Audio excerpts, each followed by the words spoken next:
1982 PUSA 5-cent coin. Today, we're breaking down why this common nickel is anything but. We'll look at the historical mint set mystery, the high-value full steps designation, and the specific errors you need to spot to find a 1982p worth hundreds, or even thousands, of dollars. To understand why the 1982p nickel is so valuable in high grades, we have to look at what didn't happen that year.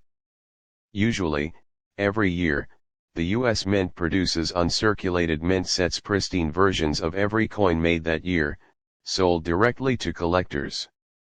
But in 1982 and 1983, due to government budget cuts and a recession, the mint stopped making these sets. Why does this matter? Because there were no official sets. Almost every single one of the 292 million nickels struck in Philadelphia in 1982 went straight into canvas bags, were banged together, and shipped to banks for circulation. For most years, collectors can just cut a perfect nickel out of a mint set. For 1982 you had to find one in the wild. This makes gem condition 1982p nickels conditionally rare. They simply didn't survive in perfect shape. Let's look at the coin itself. By 1982, the P mint mark for Philadelphia was standard, located just to the right of Jefferson's ponytail. But there's a subtle detail most people miss: the two reverses. In 1982, the mint transitioned between two different die designs for the back of the coin. Monticello, the reverse of 1977, the details are a bit shallower, and the steps of Monticello aren't as crisp. The reverse of 1982, this was a hub change. The details are much sharper, the lettering is clearer, and the building has more depth. While both are common, collectors often prefer the reverse of 1982 because it's much easier to find with the holy grail of nickel collecting. If you want to make the big bucks, you need to turn the coin over and look at the base of Monticello. You see those tiny lines representing the stairs? Those are the full steps. Because nickels are made of a hard copper-nickel alloy, the metal often doesn't flow all the way into the deepest parts of the die during a strike. This results in mushy steps. The criteria to get the FS designation from grading services like PCGS or NGC: there must be 5 or 6 complete, uninterrupted lines across the stairs. No scratches, no hits, and no blending. The value gap: a regular 1982p in MS65 might be worth $15-20. A 1982p in MS65 with full steps jumps to 100 plus.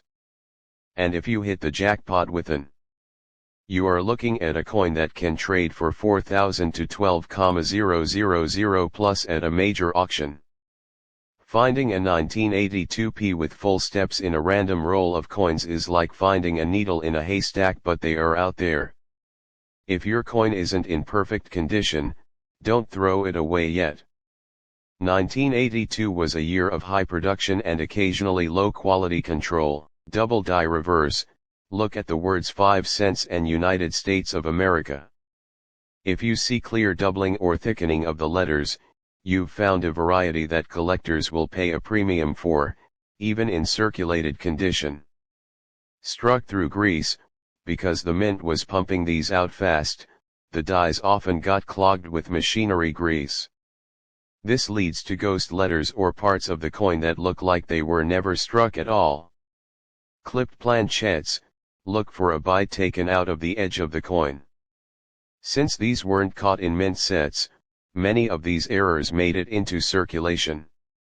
So, how do you find one? Your best bet is coin roll hunting. Go to your bank, ask for a 100 box of nickels, and start sorting. Remember the 1982p checklist: check the date and mint mark, look for 1982 with the P.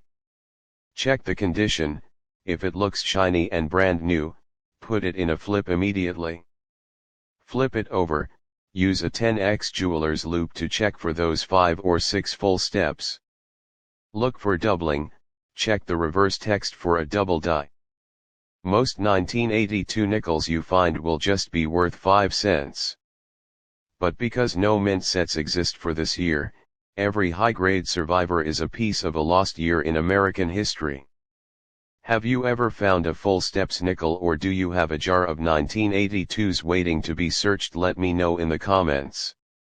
Make sure to like and subscribe for more coin hunting tips. Happy hunting!